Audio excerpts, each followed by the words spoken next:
Moderno, viu? Pois é, não começou.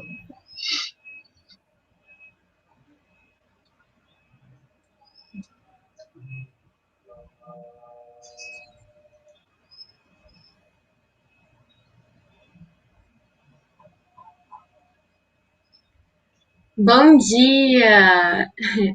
Gostaria de dar abertura à nossa segunda palestra da sétima semana de Ciências Ambientais. Com muito prazer que venho apresentar o professor e doutor Marcelo Soares, que vai iniciar a nossa apresentação de hoje. Ele que é esse professor tão especial no Labomar, que é doutor em Geociências pela Universidade Federal do Rio Grande do Sul e pós-doutorado na Universidade Autônoma de Barcelona, e é professor do Instituto de Ciências do Mar. Seja bem-vindo também, professor Jeová Meirelles e Jader Santos.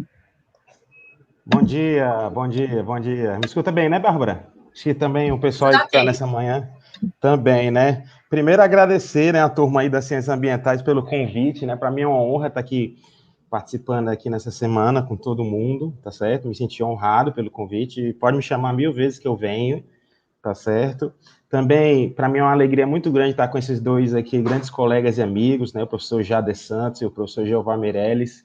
São dois grandes profissionais, né, que também têm feito uma atuação fantástica aqui no Ceará, no Brasil, né, e têm lutado muito, né, pelo que vale a pena lutar, né, nessa vida, né, certo? Como a ciência, a educação, né, as questões ambientais, socioambientais, né. Inclusive, hoje mesmo vai sair um artigo nosso no Diário do Nordeste, meu, do Jeová e da Adriane Goraeb, sobre a questão das eólicas marinhas, né, de eólica marinha. Então, nesse contexto, né, me convidaram para essa banca aqui, né, que eu honrosamente estou com eles, né, para a gente falar um pouco dessa questão da desigualdade social e a relação aí com a pandemia e as questões ambientais. Achei o tema, assim, fantástico, né, admito que eu não sou um grande especialista, né, os meninos, o Jader e o Jeová, né, tem muito mais conhecimento do que eu nesse tema, né, até pela própria formação deles, né, na área de geografia, né, eu sou biólogo, né? Mas eu vou tentar aqui, dentro da minha visão, né, digamos assim, um pouco mais ampla de mundo, né, uma ampla entre aspas, né, limitada, né, mas que gosta de outras áreas, né, discutir um pouco essa questão. Né? Então, eu vou fazer aqui uma fala breve, rápida, sintética aqui, para a gente começar esse assunto aí, dessa relação, né, desigualdade social, pandemia e as questões ambientais e socioambientais, né? E eu acho esse tema, sim, fundamental, entendeu? Principalmente para o nosso país, né? Que é um dos países mais desiguais do mundo, né? Isso a gente tem que sempre ter em mente, né? E às vezes parece que a gente esquece um pouco nisso, né? O quanto nós temos coisas magníficas, né? Uma cultura magnífica, uma excelente ciência, bons níveis de educação em algumas áreas, alguns setores, né? Uma economia também pujante, né, um povo maravilhoso, mas nós também temos índices horríveis de desigualdade social, né, que tem sim suas raízes históricas, né. Eu tenho um livro, né, que eu li há um tempo atrás, eu estou esperando o resto da trilogia, né, digamos assim, não é um livro acadêmico, né, mas é um livro que faz uma compilação muito legal, que é esse daqui, ó, vale a pena ler, o Escravidão, do Laurentino Gomes, né, e ele chama a atenção para isso, né, até aqui na parte de trás do livro, ele fala isso, né, ele começa com a frase do padre Antônio Vieira, que ele fala aqui, uma frase dele clássica: o Brasil tem seu corpo na América, mas a sua alma está na África. Né? Ele está falando essa frase profética, né, para recordar que nós fomos o maior território escravocrata do hemisfério ocidental. Né? E hoje, por exemplo, nós temos a maior população negra, só perde para a Nigéria. Então, o segundo país do mundo que tem a maior população negra é o Brasil. Né, fruto dessa questão histórica que é fantástica, né, no sentido de que gerou a nossa cultura, o nosso jeito de ser, a nossa ciência, tantas coisas boas, né, mas também, infelizmente, né, sempre, pessoal, ao longo da história, as pessoas que querem encurtir a sua visão de mundo restrita, né, vão usar argumentos sem sentido, né? Por exemplo, nessa época, né, o padre Antônio Vieira, por exemplo, que ele era um jesuíta, né, ele defendia claramente a escravidão, né? utilizando inclusive argumentos baseados na Bíblia, como, por exemplo, a questão de que os negros eram descendentes de Cã, que era o filho maldito de Noé, e por isso eles tinham direito a ser escravizados, né? Era como fosse um destino deles, né? Então, nós, infelizmente, levamos essa situação, né? E mesmo após a abolição da escravatura, isso continuou, né, com falta de políticas sociais, né? Então, você vê que nessa época ainda, você tinha essa ligação da igreja tentando, né, junto com o Estado, impor uma visão dominante econômica, que era, logicamente, o uso escravocrata como mão de obra, né? Um dos maiores crimes que a humanidade já cometeu, né? Que o nosso país também teve envolvido, né? Quando da colonização europeia. Você vê que nesse tempo a igreja utilizava argumentos sem sentido para justificar uma questão econômica. Não é muito diferente quando hoje em dia, né, um ministro do STF, de modo monocrático, ele decide que os cultos estão liberados na igreja, né? E por aí. Sendo que todo mundo que estudou um pouco de teologia sabe que Deus, ele é um ser onisciente, onipresente. Ele está em qualquer lugar, inclusive dentro da sua casa. Você pode muito bem rezar para ele, que ele vai com certeza lhe escutar. No seu silêncio, dentro do seu quarto, você vai escutar. E fazer acumulação, aglomeração, pode, por uma justificativa econômica, que é manter os recursos para as igrejas. Né? Então você vê que desde essa época já tinha esse pensamento, e hoje em dia as pessoas ainda manipulam, né, o conhecimento da verdade em prol de interesses econômicos. E isso é uma das razões da desigualdade social. Ainda nessa questão histórica, que é muito importante para justificar a nossa desigualdade social, eu sou biólogo, né, não sou como os meninos aí, o geógrafos, né, que é o Jader e o Jeová, né?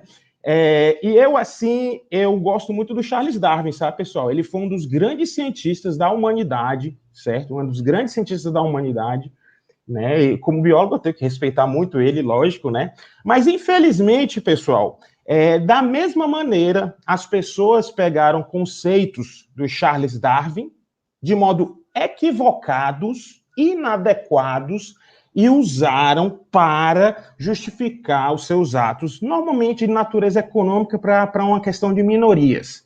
Como, por exemplo, a doutrina do que se chama de darwinismo social, que nunca se deveria ter utilizado o nome do Charles Darwin para isso, porque ele nunca falou isso. Quem fez isso foi o Herbert Spencer, né, que a doutrina deveria se chamar Spencerismo, só que ele era muito menos famoso, então ele aproveitou e utilizou o nome darwinismo social, né? O darwinismo social, pessoal, é a ideia de uma sobrevivência do mais apto na sociedade, né? E que justificaria questões racistas, né? O próprio Hitler usou isso, né? O spencerismo para justificar as suas ações, né? Que é normal o racismo, é normal que alguns vulneráveis morram, ou fiquem pobres, ou na miséria, porque o que interessa é a sobrevivência do mais apto, né, daquele que pode sobreviver, né, numa visão individual. Só que o Charles Darwin, pessoal, ele nunca falou isso, nunca. Mas pegaram a ideia dele e criaram essa doutrina pseudocientífica. Ela é totalmente pseudocientífica, não tem nenhum tipo de base empírica e de provas científicas sólidas para justificar isso. Infelizmente, pessoal, a questão do darwinismo social, né, ou spencerismo, né, que é um termo mais adequado, ele ajudou na fundação do que chama de liberalismo, que é o que está na base da desigualdade social. Né? É o que é a base da desigualdade social, é essa ideia, né, de liberalismo, ou seja, de um indivíduo, de questões individuais acima da questão da coletividade, sendo que o Charles Darwin nunca falou isso. Muito pelo contrário, a cooperação na natureza é um dos principais mecanismos de sobrevivência de inúmeras espécies, né? E também você não pode transpor conceitos naturais para as questões humanas, porque a própria natureza, filosoficamente, ela não é teleológica, ela não tem intenções, né? Ela não tem intenções. Né? A formação da vida, a evolução da vida, ela não tinha intenções alguma. Quem tem intenção é o ser humano, quando ele quer ganhar dinheiro em cima dos outros, né? Quer fazer culto de qualquer maneira, né? Quer explorar o trabalho infantil ou de outras pessoas. Aí sim, ele tem intenções, ele tem a teleologia que a gente chama. Então, nesse conceito, pessoal, infelizmente, o que se chama de darwinismo social ajudou a fundar a questão liberal, de uma sobrevivência do mais apto. Você vê que nessa pandemia, os governantes atuais, principalmente governantes pelo mundo que são ultranacionalistas chauvinistas, como, por exemplo, o nosso presidente da República, utilizam tipos de argumentos que são desse conceito. Ou seja, é tolerável que a gente perda algumas vidas. Né? É tolerável que a gente perca algumas vidas. Porque, assim, eles não são tão aptos, né? São pessoas, às vezes, já de idade, né? São grupos minoritários, como indígenas, quilombolas e tal. Ou seja, é o mesmo tipo de raciocínio que é do século XVII, XVIII. Infelizmente, ainda estão presos nesse conservadorismo triste. Né? Muitas pessoas, né? E a gente vê isso comumente na sociedade. Ah, não, mas a gente tem que manter a economia é importante, então um nível de perda tolerável. Né? Afinal, é a sobrevivência dos mais aptos. Alguns vão sobreviver, outros vão morrer. O pessoal está até usando agora, é incrível como acontece isso, né? O pessoal pegando o spencerismo agora e adaptando para a questão da digital, né? O pessoal está chamando de darwinismo digital, que as empresas que conseguiram se digitalizar conseguiram sobreviver e as outras morreram. É natural que elas vão falir e tal e vão ficar de lado. Então, isso inequivocadamente, pessoal, levou a essa questão liberal, né? Liberal. Que aí a gente vai ter, pessoal, principalmente na década de 80, 90, né, uma aceleração desse processo que a gente chama da questão do neoliberalismo, né? Eu tô nessa época de pandemia, né, a gente acaba que assiste muita série e tal, né, eu tô até assistindo aquela The Crown, né, que é lógico que aquele é fantasia, mas tem alguns elementos históricos, né? E lá tem aquela figura, né, assim, histórica, que é a Margaret Thatcher, né, do thatcherismo, né? Que, na verdade, eram ideias claramente neoliberais, né? Junto com o Ronald Reagan, né, que era o americano, né? E que, na verdade, vem das ideias até do Pinochet, do Augusto Pinochet, que era da ditadura, né, chilena, né? A Thatcher tem uma frase do neoliberalismo que eu acho clássica, inclusive ela fala na série, eu até anotei aqui. Não existe essa coisa de sociedade. O que há e sempre haverá são os indivíduos. Olha essa frase. Olha essa frase, vou repetir. Não existe essa coisa de sociedade. O que há e sempre haverá são indivíduos. Indivíduos lutando individualmente pela sua sobrevivência, inclusive podendo deixar os outros de lado. Então isso passou, essa ideia neoliberal, que essa frase dela é perfeita para esse tipo de justificativa, a desinvestimentos na área de saúde pública, no estado de bem-estar social, na questão da educação, né? Um má investimento generalizados nas áreas sociais, porque não existe essa coisa de sociedade, o que existe são os indivíduos que têm que competir no livre comércio, na livre iniciativa, e que têm que sobreviver, e assim a sociedade se molda, naturalmente, pelas forças do mercado. Essa é a ideia contida nessas ideias da Thatcher, né? E que isso, infelizmente, também foi uma das bases da aceleração da desigualdade social no mundo nas últimas décadas, porque afinal isso existe os indivíduos, né? Então, essas questões, né, ficaram latentes. Vários governos, né, adotaram essas medidas, né, desinvestimentos, privatizações. Não tem justificativa essa questão de educação e saúde, né?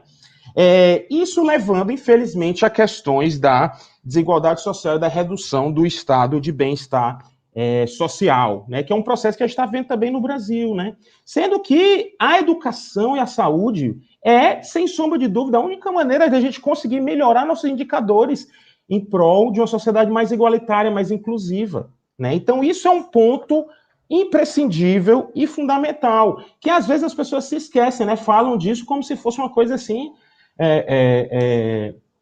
normal, natural, né? Como a ideia do Herbert Spencer, né? Do darwinismo social, né? Que não é natural isso, pessoal. Não é natural, né? Não deveria ser, né? E nem é justificativa do ponto de vista moral, como também não era justificativa do ponto de vista moral a questão da escravidão. E tá aí o problema que nós temos agora na questão da pandemia, dos problemas ambientais, né? A pandemia e os problemas ambientais que estão acelerando, o professor Jová também é um grande especialista nisso, inclusive com termos como a questão do racismo ambiental, né, que eu gosto muito, acho que o professor vai falar disso, né, o professor Jada também tem muito conhecimento nessa área. A pandemia, as mudanças ambientais, as mudanças climáticas afetam exatamente as comunidades que têm uma maior vulnerabilidade socioeconômica, né? As mudanças climáticas, inequivocadamente, vão afetar muito. Você vê o quanto a América Latina está sendo impactada pela questão da pandemia, né? Então, isso é um ponto extremamente relevante, e eu acho que foi muito bom a Semana de Ciências Ambientais trazer isso, porque essa tem que ser a nossa principal luta. A nossa principal luta tem que ser contra a desigualdade social, né? E contra essas questões das problemáticas ambientais. As problemáticas ambientais, elas inequivocadamente também geram aumento da desigualdade ambiental, da fome, da miséria, né? E por aí segue, né? Aí, pessoal, para terminar, né, que eu só tenho mais 5 minutos aqui, né, eu queria tocar no último ponto antes de finalizar, né? Nós temos essa questão da economia histórica, que é um grande peso para a questão da desigualdade social, e nós temos um outro segundo peso, que é um nosso maior desafio, né? Eu vou evocar aqui uma frase que um grande escritor italiano, Umberto Eco, falou em 2015. Ele foi muito criticado por essa frase, ele tinha frases muito polêmicas, mas essa frase dele é muito elucidativa. Olha a frase dele que ele falou em 2015, né? Infelizmente ele faleceu um ano depois, né? Ele foi muito criticado na época por causa dessa frase. Redes sociais deram voz a uma legião de imbecis, antes restrita a um bar e depois de um bom vinho, né? Isso não prejudicava a coletividade. Isso ele falou em 2015. Muita gente criticou ele por causa dessa frase, né? Porque disse que ele estava sendo elitista, né? No ponto de vista de que só alguns grupos têm que ter voz, todo mundo pode falar o que quiser, né? Mas olha aí o que Humberto Eco falou em 2015.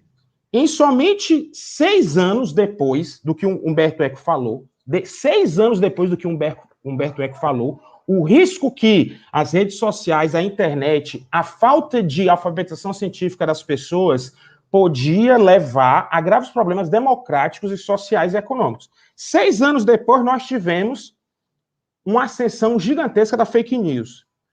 O escândalo da Cambridge, a ascensão da extrema-direita em diversos locais, a polarização política, o combate a questões como educação pública, ciências, arte e a imprensa. Tudo motivado, né, incendiado por frases de imbecis, né, que utilizam novamente frases sem sentido, sem o menor tipo de reflexão política, filosófica ou mesmo de embasamento científico para justificar ideias que não têm o menor sentido. Infelizmente, nós estamos pagando o preço do que o Carl Sagan falou já em 1995, num livro que eu acho fantástico. Esse livro, assim, eu acho que todo curso da universidade deveria adotar, sabe? Que é um livro do Carl Sagan, de 1995, chamado O Mundo Assombrado pelos Demônios. O Carl Sagan já falava isso. Em 1995, ele dizia que o analfabetismo científico, numa sociedade baseada em ciência e tecnologia, ia levar a gente a afundar, né? Então você vê que o Humberto Eco, ele estava certo. Ele estava certo, né? Porque é realmente um grande risco, porque a gente está o quê? Substituindo uma base científica sólida e filosófica sólida por ideias de um grupo de WhatsApp, que são verdadeiras, entendeu? Que são frases sem menor sentido. Um dia desse eu ouvi uma frase que eu não sei quem foi que inventou uma frase dessa. Ele disse que toda pessoa que acredita em Jesus Cristo só pode ser de direita. Uma pessoa que acredita em Jesus Cristo não pode ser de esquerda. Eu não sei de onde é que o cara tirou essa ideia, né? Mas o pior é que milhares de pessoas vão acreditar, né? Então, você vê que a falta de reflexão, né? Isso é uma coisa muito importante, né? Então, eu vou finalizar aqui minha frase, finalizar minha fala, né? Para deixar com meus colegas aqui, só falta 2 minutinhos, com o que o Carl Sagan falou, né? O Carl Sagan, pessoal, nesse livro dele que eu acho magnífico, de 1995, ele falava o quanto a gente tinha que utilizar o conhecimento científico, as ideias sólidas, a filosofia, para poder instrumentalizar a sociedade, não em prol de uma ideologia, mas em prol de libertar os indivíduos, né, dessa caverna que eles vivem, né, muitos vivem, infelizmente. Né? Então ele falava da importância disso, né? Ele até usou isso na capa do livro, né? É O Mundo Assombrado pelos Demônios, a ciência vista como uma vela no escuro. É um livro que eu gosto muito, eu acho muito importante. Um grande sucessor dele é o Neil de Grace Tyson, né? Um americano, acho que muitos de vocês devem conhecer, né? Um grande divulgador científico, um grande sucessor do Carl Sagan no âmbito da divulgação científica. E ele tem uma frase, que eu vou acabar com essa frase e com outra, né? Ele fala uma frase que eu gosto muito, né? Ele está até falando numa entrevista que ele deu lá num programa famoso, né? Ele dizia que quando ele morresse, ele queria colocar isso na lápide dele, né? Que ele disse o seguinte, que você tinha que ter vergonha de morrer antes de você ter conseguido uma grande vitória para a humanidade, né?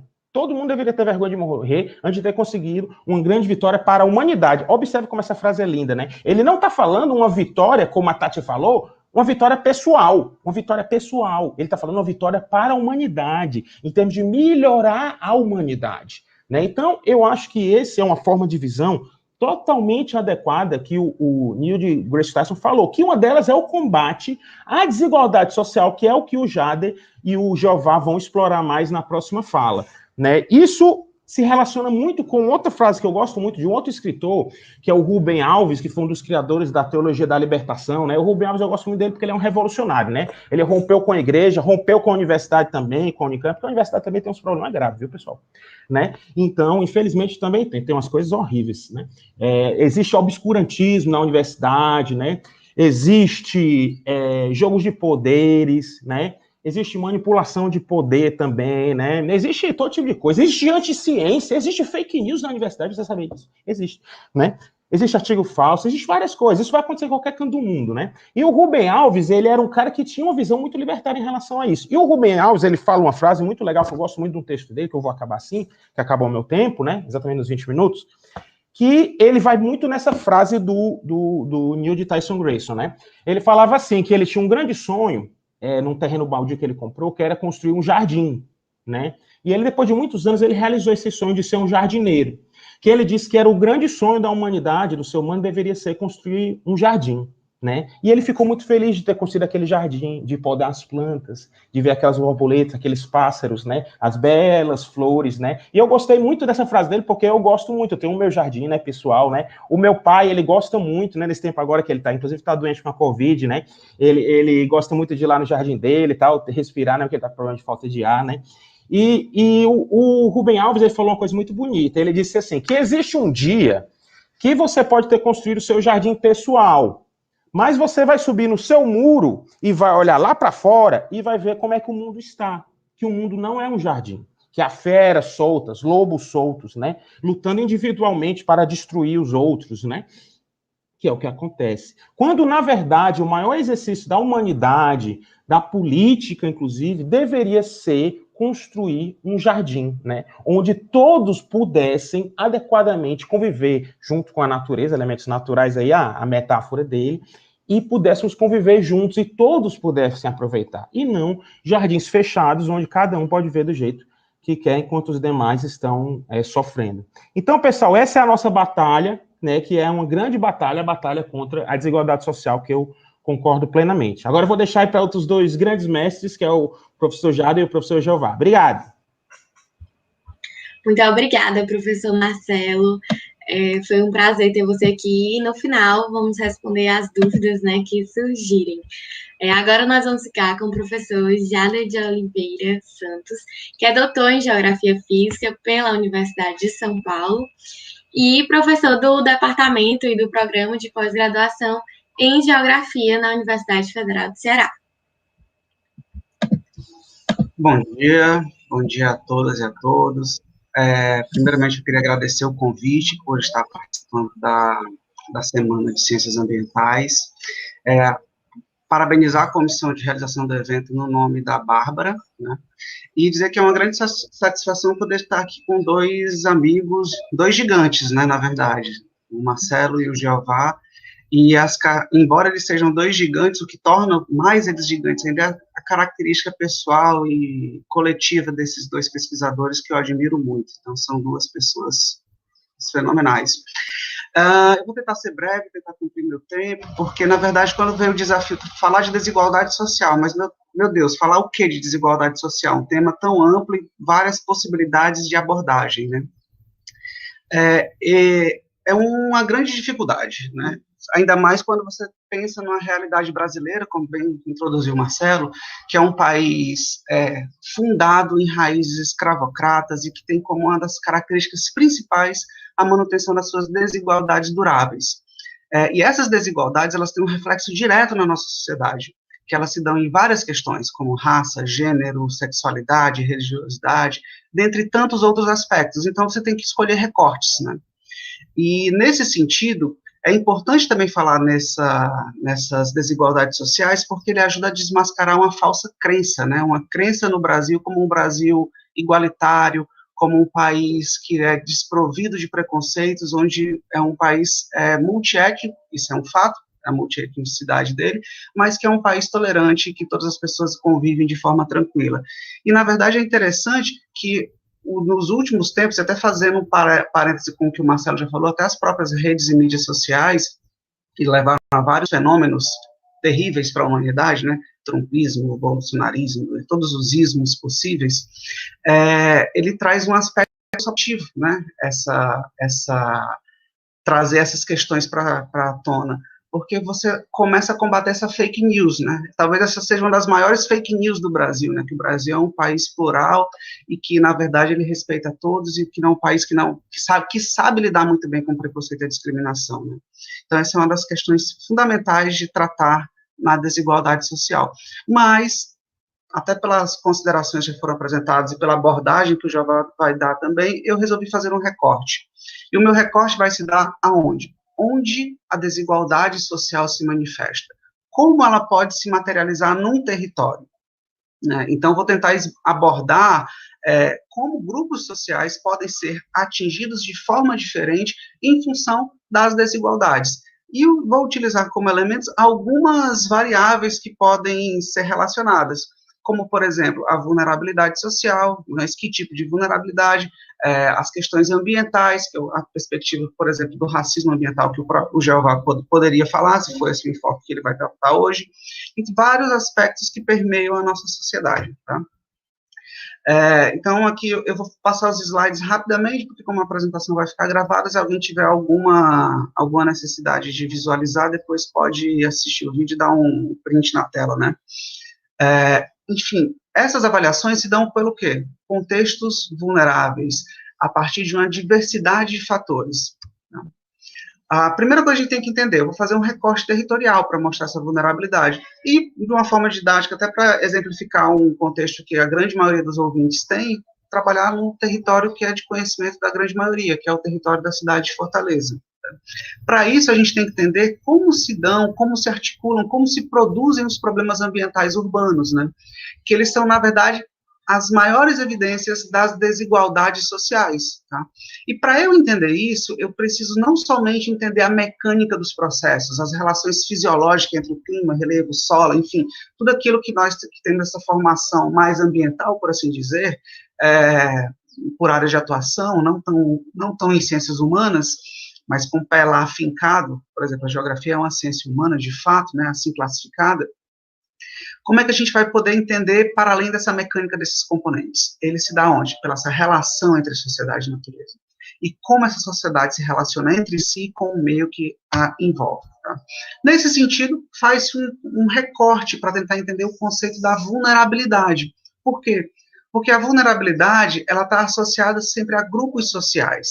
Então, ele é um conceito-chave quando você faz uma análise integrada e contextualizada de problemas sociais, ou socioambientais, melhor falando, que podem desencadear riscos. E esses problemas, eles têm como base, como pano de fundo, como sustentáculo, os processos históricos de desigualdades e de segregações, né? Mas sempre se fala de vulnerabilidade, às vezes a gente tem uma visão um pouco equivocada, eu só queria ampliar um pouco o conceito para depois a gente fechar. A gente tem que pensar na vulnerabilidade numa perspectiva ampla, né? Ou seja, a vulnerabilidade ela não é somente um indicador, né? Não é uma palavra-chave somente, ela está relacionada a um contexto bem amplo, ele é polissêmico, e quando a gente pensa na vulnerabilidade social, ela pode ser tanto institucional quanto populacional, né?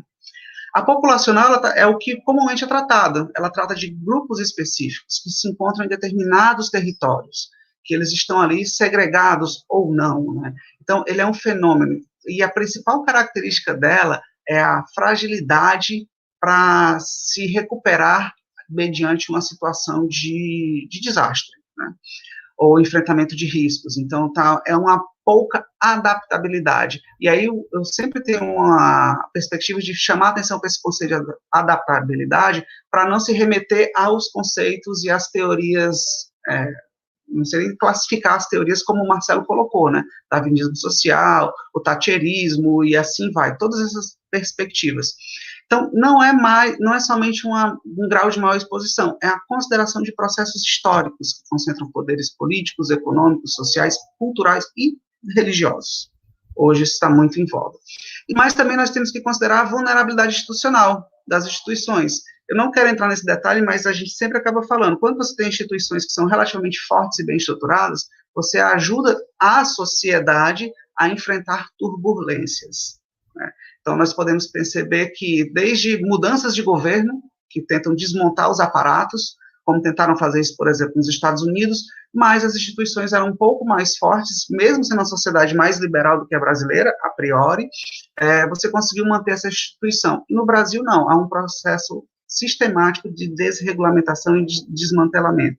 Então, essa vulnerabilidade institucional, ela parte desde marcos regulatórios à restrição de recursos. Aqui só tem um quadro que tem uma síntese, que é do Porto, sobre quais são os aspectos a serem considerados nessa vulnerabilidade, tanto populacional quanto institucional, que eu não vou me adentrar nesses aspectos específicos, porque a minha abordagem está relacionada à aplicação, à exemplificação, melhor dizendo. Essa vulnerabilidade se mostra onde? Em contextos vulneráveis, né? Esse conceito eu acho ele muito interessante, porque o conceito de contextos vulneráveis vai mostrar quando um conjunto de fatores se somam para causar situações propícias à eclosão de desastres. Mas quando eu falo desastre, eu não me refiro somente a um terremoto, a um deslizamento de terra, a uma grande inundação. São desastres mesmo, naturais e sociais.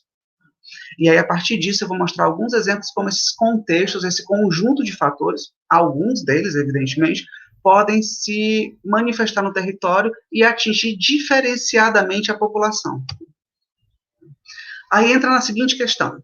Eu falei que vou trabalhar no conceito, que a gente pode trabalhar no conceito de vulnerabilidade, para ajudar a desmascarar a desigualdade social. Mas como fazer isso? Existem diversas possibilidades, né? Então, eu posso trabalhar tanto numa perspectiva qualitativa quanto quantitativa. A qualitativa está muito pautada naquilo que a gente vê todo dia, né, na nossa percepção, na nossa avaliação enquanto pesquisador, que quando a gente utiliza os elementos da teoria, as bases teóricas, metodológicas e conceituais, que nós conhecemos, que estão amplamente difundidas, que é fruto, como muito bem falado pelo Marcelo, de uma alfabetização científica forte e consolidada, que vai em vários níveis escalares, desde a academia até do senso comum. Então, uma abordagem mais qualitativa, onde você observa a qualidade das infraestruturas, das construções e assim sucessivamente, né? E também uma análise quantitativa, onde eu posso juntar uma quantidade específica de variáveis e construir indicadores. E esses indicadores podem gerar um indicador sintético composto, né? Então, são vários tipos de abordagem que podem ser feitas. Na análise qualitativa, o que é mais interessante de observar sempre, porque é o padrão, é a base, são as questões de infraestrutura, precariedade das construções, nível de renda da população e a localização dos terrenos, de onde aqueles grupos sociais específicos estão alocados. O indicador sintético talvez tenha sido o item mais utilizado recentemente, a partir dos estudos do Katzmann, do IPEA, o próprio IPES também tem um indicador de vulnerabilidade social, que ele é um indicador que ele agrega diversas variáveis e relacionadas à renda, educação, saúde, habitação, saneamento, infraestrutura de modo geral, e tenta construir um indicador numérico a partir desses dados que são coletados. E aí reforça-se também a importância de dar uma boa base de dados. Exemplo disso que nós estamos vivendo agora é a iminência da não realização do censo demográfico brasileiro, que é um completo absurdo, né? ele possibilita identificar no território grupos específicos que estão sob condições especiais, né, específicas também. Quando a gente pensa, por exemplo, imaginar com Fortaleza, você pega a quadra do América, você consegue ver as diferenças, onde você tem indicadores que seriam altíssimos e indicadores que teriam um nível muito baixo, né, naquela região, no entorno, né, onde você tem um metro quadrado mais caro vendido da cidade, você tem uma comunidade instalada ali ao lado.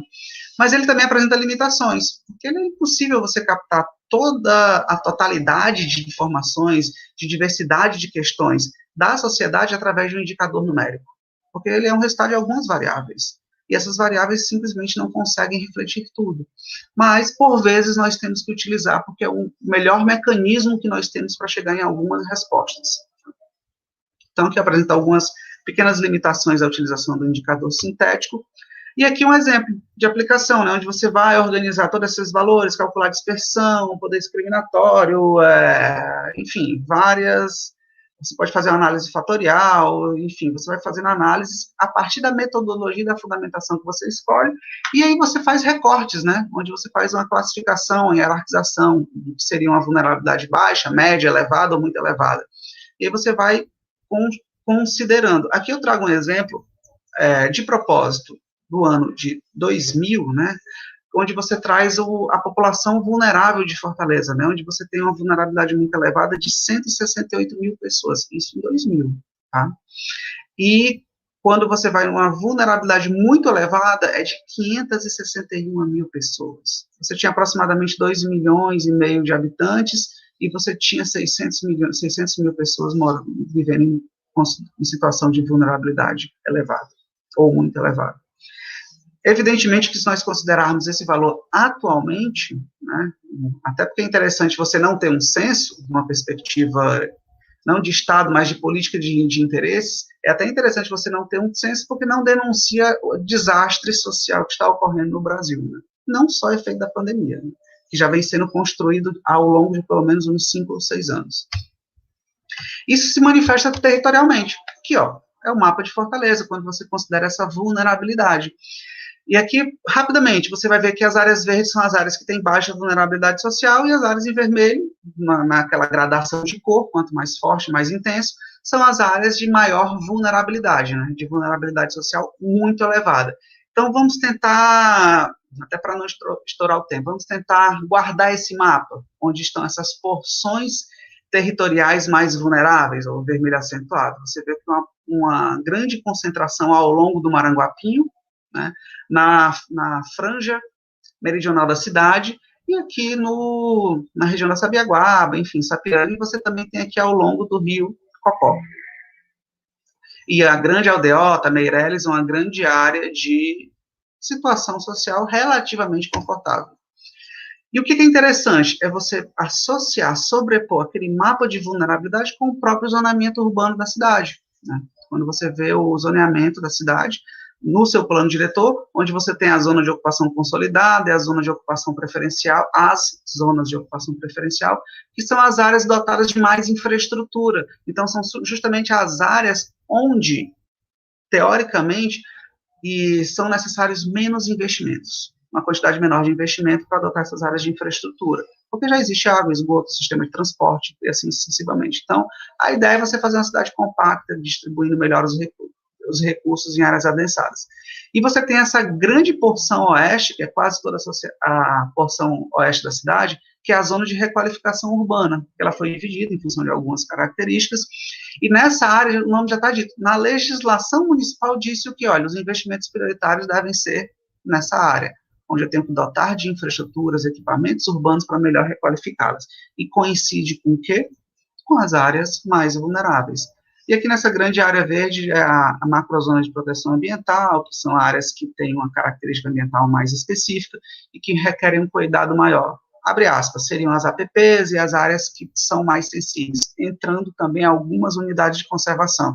Aqui onde está o Labomar, né, seria a zona de Orla, que o Jeová conhece muito bem, já que ele coordenou há alguns anos o projeto Orla, né. E aqui você tem a zona de ocupação moderada, que seriam áreas mais estáveis, mas, ao mesmo tempo, ela não tem infraestrutura, não tem esgoto nessa região, e poucas vias de acesso, né. E a zona de ocupação restrita, onde ela é bem precária do ponto de vista da infraestrutura urbana. Tá? Aí aqui começa a ficar interessante, quando a gente relaciona o IVS baixo com aquele macrozoneamento. Olha só, baixa vulnerabilidade, está concentrada onde? Nessa região central da cidade, Aldeota, Meireles, esse Cocó, e naquela área de expansão da porção leste, né, que é também chamado de sul aqui, mas seria o sudeste, ele Guararapes, Patrolino Ribeiro e assim sucessivamente. Então, essas áreas concentravam, no ano 2000, a menor vulnerabilidade. A vulnerabilidade média, ela meio que se dispersa pela cidade inteira, então é uma situação que ela é mais, uma distribuição mais uniforme, e quando nós chegamos à vulnerabilidade elevada, olha só onde é que ela está residindo, com maior intensidade, na porção oeste da cidade e nas zonas de ocupação restrita. Ao tempo que as pessoas que estão em situação de vulnerabilidade muito alta, muito elevada, elas estão situadas aonde? Na macrozona de proteção ambiental, associada aos recursos hídricos, via de regra, que quando você sobrepõe isso aqui, chega na conformação de áreas de risco. Né? Então, você vê que há uma coincidência, né, que eu acho que o Jeová pode falar um pouco disso. Essa coincidência seria o quê? Na fragilidade do ambiente, com a vulnerabilidade social, com o padrão de uso e ocupação na ocorrência de riscos. E esses riscos se manifestam aonde? Por exemplo, quando a gente pega um mapa e vamos considerar uma fragilidade da cidade, seria um mapa de vulnerabilidade natural do ambiente urbano, do sítio urbano de Fortaleza, você tem aqui o mesmo princípio, né? As áreas em vermelho são as áreas mais frágeis. Né? Consequentemente, a ocupação deve ser muito bem pensada, e, em alguns casos, vedada. Aqui, né, só para apresentar como o Jeová, né, como sempre está mapeado, Jeová, é uma vulnerabilidade mediana, não é uma área que requer um desalojamento de pessoas, né, entrando na questão do serviluz, enfim, de toda aquela, uma discussão que nós tivemos, que eu acho que ele vai poder falar mais tarde. E aqui, quando a gente pensa e sobrepõe esse mapa de susceptibilidade a riscos com as áreas de risco da cidade, a gente vê que é coincidente. Né? Ou seja, qual seria um dos principais características da desigualdade social? Maior vulnerabilidade social dessas pessoas. Ela parte basicamente de aspectos socioeconômicos, porque a socioeconomia determina algumas outras questões, como acesso à escolaridade, à saúde e outros aspectos. Seria essa vulnerabilidade social e a exposição a riscos em função da ocupação de terrenos mais frágeis, que são áreas, via de regra, rejeitadas pelo mercado imobiliário, pelos incorporadores imobiliários. Mas, quando a gente vai verticalizando esse tipo de análise, aqui eu trago um trabalho muito legal que foi feito pelo João Sérgio, que foi o doutorado dele, que ele traz uma caracterização e uma tipologização dos assentamentos precários, entre as favelas, cortiços, loteamentos, conjuntos habitacionais e multirões. E o que é mais interessante nesse levantamento que o João Sérgio fez é a quantidade de pessoas que estão expostas à situação de risco, né, que estão em situações de vulnerabilidade quanto à precariedade da sua moradia. E quando a gente sobrepõe, olha aqui, ó, isso aqui é um mapeamento. Esses aqui são os assentamentos precários, ou seja, não é nem vulnerabilidade, nem a fragilidade. São habitações que estão localizadas, são aglomerados, como alguns gostam de chamar, são clusters de habitações que têm condições de precariedade muito acentuadas e precisam de intervenções do poder público para garantir uma melhor condição de moradia, que é o direito básico, né? Você não pode escolher não morar.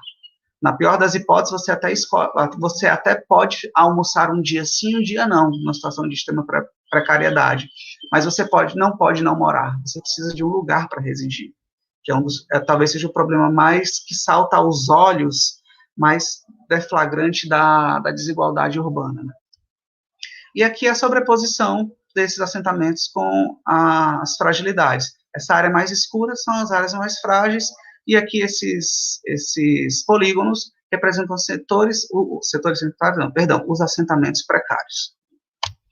E aí, quando a gente pensa, uma outra perspectiva, vimos agora a moradia, Covid, não podemos não falar deles. Aí eu vou trazer só resultados de estudos que já desenvolvemos e que já estão publicados sobre a Covid-19 e a sua manifestação territorial em Fortaleza. Aqui é quando você associa IDH, assentamentos precários e Covid. Olha só a situação que a gente tinha há um ano atrás, em abril, né? onde você faz essa relação e você vê que há uma concentração, foi quando começou a surgir um momento de espalhamento, né, ou seja, de dispersão da Covid para a área periférica, sobretudo na porção oeste. Vou passar rapidamente, que esse não traz muitas questões espaciais, e aqui a gente traz, por exemplo, o período de 23 a 29 de março do ano passado. Você vê que ainda tem uma grande concentração de casos de Covid nas áreas foco de dispersão, e as mortes, elas ainda são muito incipientes, elas não estão muito bem distribuídas, né? Elas praticamente ainda não ocorreram na cidade, um quantitativo muito pequeno. E aqui estão marcadas as áreas com vulnerabilidade social alta ou muito alta, né? E quando você vê, um mês depois, o retrato era esse. Já houve uma dispersão muito grande em função do próprio sistema de transporte e as mortes muito bem distribuídas nessa porção oeste. No dia 17 de maio, como é que era a situação em Fortaleza? Olha só, interessante observar isso. Olha o tamanho do gráfico aqui das mortes. Ele permanece estável na semana seguinte, ao tempo que na região oeste, na Grande Barra do Ceará, Pirambu, olha como houve uma explosão na quantidade de mortes, que mostra que a Covid não é uma doença democrática. Ela até pode ser na sua infecção, mas na sua transmissão, mas não na sua letalidade. E no final de maio, a gente tem esse resultado, tanto de casos confirmados como de morte. E aqui o processo se deu com as mortes, que são esses círculos mais escuros, eles se distribuindo por toda a zona de requalificação urbana, que confirma os resultados da vulnerabilidade das desigualdades sociais, e nas zonas de ocupação restrita, e apresentando uma certa estabilidade nas áreas mais nobres da cidade. Em setembro, você tem uma redução significativa do número, mas quando analisados os bairros periféricos, mantém-se um número ainda mais elevado do que a área mais nobre da cidade. Em dezembro, você volta a ter um processo de crescimento desses dados, desses casos, e hoje, quando nós vamos refazer esse mapa, nós vamos ver uma situação completamente diferente, onde você vai ter uma maior concentração. Eu não apresentei aqui, porque eles ainda não estão finalizados, né? Enfim, para terminar minha intervenção, que eu já extrapolei meu tempo, para mostrar que a confrontação de dados espaciais e sua materialização no território indica que há essa coincidência espacial entre a desigualdade, os problemas ambientais, moradia e os riscos de diversas ordens, do ambiental ao tecnológico ao epidemiológico, né? E que isso gera uma série de ocorrências de desastres no Brasil, né? Onde ele vai dar uma combinação de uma população marginalizada, um ambiente degradado, que materializa essa vulnerabilidade e é o principal reflexo ou condicionante resultado da desigualdade social. São as suas representações territoriais. Desculpa pelo tempo que eu passei, muito obrigado. Eu trouxe muita informação, tentei ser o mais breve possível. Nós que agradecemos, professor. Foi excelente fala, não se preocupe com o tempo, tudo tranquilo. E agora nós vamos, dar espaço de fala para o professor Jeová Meirelles, vai trazer também uma fala contextualizada, que é doutor em Geografia pela Universidade de Barcelona, professor do Departamento de Geografia e dos programas de pós-graduação em Geografia e em Desenvolvimento em Meio Ambiente. Seja bem-vindo, professor Jeová. Muito obrigado, Bárbara. Uma alegria estar aqui com vocês. Esse convite, para mim, foi muito especial, por estar aqui, não é? Desde essas conexões cibernéticas, junto aos estudantes do Labomar. Eu fui estagiária do Labomar em 1983, foi um momento importante, fundamental, que acabou conduzindo aí, não é, a minha construção acadêmica, científica, com conhecimento distribuído por professores excepcionais, né? E de estar aqui com o Marcelo e com o professor Jader, que nos apresentaram, né, o Marcelo especialmente, uma concepção de uma ciência fantástica no dia de hoje, não é? Essa ciência que nos liberta e nos libertará, e a universidade é esse ambiente. E o professor Jader, como sempre, né, compreendendo a cidade de uma maneira muito especial, construindo mapas, fazendo reflexões profundas que são direcionadas para a melhoria da qualidade de vida, para uma gestão adequada, não é? Com justiça social, com justiça ambiental, com justiça climática, de combate ao racismo ambiental. Então, antes também de começar, eu gostaria de dar bom dia a todos, todas e todes, né? Bom dia também para os que têm algum tipo de deficiência, né? Bom, para suprir um pouquinho e começar essa comunicação inclusiva, eu fui, antes de ontem, batizado em Libras, né? Então, meu nome é Jeová Meirelles, né? Tenho 58 anos, tenho cabelo curto, eu mesmo cortei, então tem algumas falhas, um pouquinho de entrada, né? Tenho barba, bigode, uma barba um pouco grisalha, uso óculos, meu óculos é um pouco oval, de uma cor amarronzada, por trás dos óculos tem um homem cis, branco, né? Então, aqui, formando o meu cenário, tem uma estante com muitos livros, colorida, e eu vou resumir a minha apresentação de uma maneira assim, que possa, de fato, evidenciar algumas epistemologias, né, que nós estamos já construindo há bastante tempo e que estão relacionadas com estas dimensões socioambientais que nós vamos acompanhar um pouquinho aí durante a minha fala.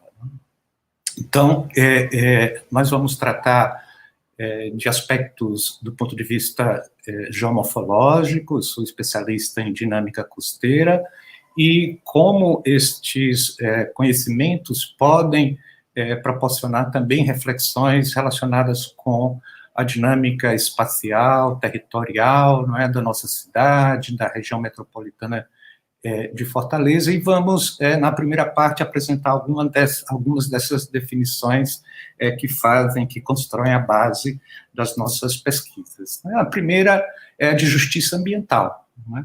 É o tratamento justo e envolvimento pleno de todos os grupos sociais, independente da sua origem ou renda, nas decisões sobre o acesso, ocupação e uso dos recursos naturais em seus territórios. O estudo de caso vai ser o Titanzinho, e do lado tem uma fotografia onde mostra a ocupação do Titanzinho diante do mar, durante a maré baixa, né? Uma faixa de areia sobre uma plataforma de abração marinha, uma plataforma rochosa, rochas sedimentares de uma coloração mais amarronzada. A justiça ambiental tem alguns princípios, esses princípios foram construídos coletivamente, eles estão no site da Rede Brasileira de Justiça Ambiental. E um dos princípios diz que a justiça ambiental afirma a sacralidade da Mãe Terra, a unidade ecológica, a independência de todas as espécies e ao direito de estar livre da destruição ecológica. Do lado aqui tem uma fotografia de um assentamento super precário, construído, né, com tapumes. Diante dessas habitações tem um esgoto com bastante lixo, com água estagnada, contaminada, um vetor, né, factual de doenças infectocontagiosas que atacam, não é, diretamente o modo de vida dessas populações, que durante a nossa conversa nós vamos ver por que elas estão aí especificamente nesse lugar e por que hoje, em pleno século XXI, existem ocupações dessa natureza e a ausência, né? Nós vamos colocar sempre essa palavra ausência do Estado entre aspas, né? Porque é perfeitamente clara a presença do Estado na não realização de concepções e de processos introdutórios, não é, primários na melhoria da habitabilidade dessas populações, uma vez que nós somos uma cidade de uma região metropolitana e todas as informações que o Jader colocou para nós espacializaram, não é, esses tipos de ocupações e a qualidade de vida das pessoas que moram nestas áreas, né? Uma outra base epistemológica nossa é de conflitos, né? Que estudar conflitos é a ocasião de dar visibilidade no debate sobre a gestão das águas, do solo, da biodiversidade, das infraestruturas urbanas, aos distintos atores sociais que resistem aos processos de monopolização dos recursos ambientais nas mãos dos grandes interesses econômicos. Nós já vamos, pouco a pouco, nos aproximar da comunidade do Titanzinho. Vou já mostrar o mapa onde ela está localizada. Mas do lado tem uma fotografia onde tem um grande volume de rochas formando esse espigão. Esse espigão tem uma largura aproximadamente de 25 metros e tem uma extensão de 900 metros. Não é? E do outro lado, fechando-se, delimitando a praia do Titanzinho, tem um outro espigão, que é um espigão portuário, que tem aproximadamente 1.700 metros, mais ou menos a mesma largura. E a praia do Titanzinho está inserida nessas duas estruturas de engenharia costeira, e elas ali estão aprisionando esse certo volume de areia, e nós vamos ver como é que isso se comportou, principalmente nos últimos 63 anos, não é? A dinâmica costeira e como esta concepção dinâmica produziu um conjunto de informações para proporcionar a melhoria de qualidade de vida das habitações e das pessoas que vivem especificamente no Titanzinho, que é o nosso estudo de caso, mas que são, como o professor Jader colocou, distribuídas na nossa cidade. A fotografia também mostra uma onda se aproximando da praia, e essa onda, aqui nessa foto, não tem surfistas, mas é uma área de esportes e tem revelado bastante campeões internacionais, né? Uma outra dimensão da nossa análise é de racismo ambiental. Nós vamos ver a definição, mas esse mapa que está aí apresentado, né, tomando quase toda a tela, tem um fundo amarelo e uma mancha central avermelhada. Esse mapa é da costa leste e sudeste dos Estados Unidos, e nessa mancha avermelhada tem centenas, quase uma centena de círculos esverdeados que representam as áreas onde estão os lixões, né, as áreas onde são depositados elementos químicos perigosos e que contaminam o solo, contaminam as pessoas, né, desvalorizam os terrenos dessas pessoas, e estes círculos esverdeados, verdes, eles estão concentrados nesta mancha vermelha, que representa 80% da população negra, não é? A outra mancha amarela vai de 0 a 40% de população negra. Significa dizer que estas indústrias e esses lixões perigosos, eles foram pensados, né?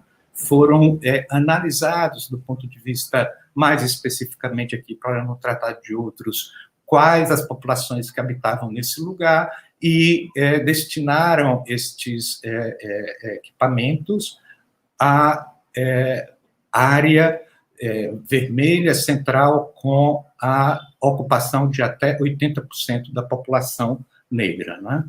Então, o que é racismo ambiental? Chamamos de racismo ambiental as injustiças sociais e ambientais que recaem de forma implacável sobre grupos étnicos vulnerabilizados. Não vai ser uma palavra importante para nós daqui por diante, não é? Muito bem definida, muito bem mapeada e exemplificada nos mapas do professor Jader, né? E sobre outras comunidades discriminadas por sua raça, origem ou cor, né?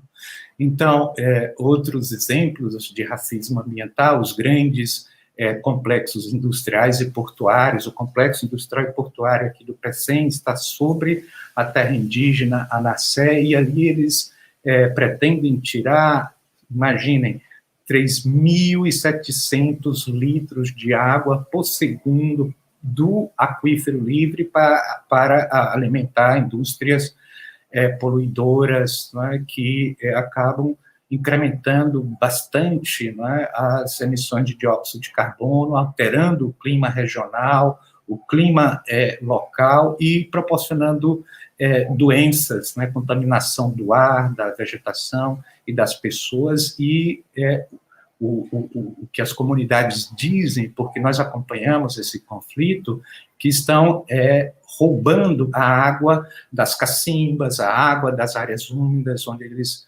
plantam ali, e tem com isso a sua soberania alimentar, e ainda sustentam, não é, na produção de hortifrutas boa parte da região metropolitana de Fortaleza. Não é?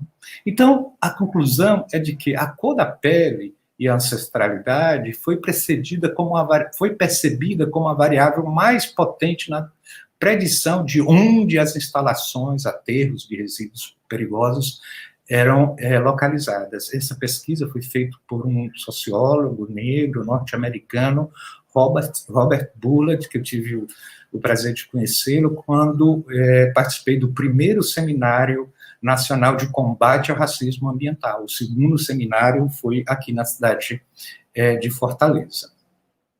E como é que estas epistemologias se territorializam e se materializam na nossa universidade? Especialmente ajuda a refletir sobre a dimensão coletiva dos estudantes das ciências ambientais, não é? Como estas epistemologias podem alcançar e daí nos alimentar pedagogicamente para uma construção de uma ciência socioambiental, de uma ciência que tem no seu destino final, não é, a melhoria da qualidade de vida das pessoas do nosso planeta.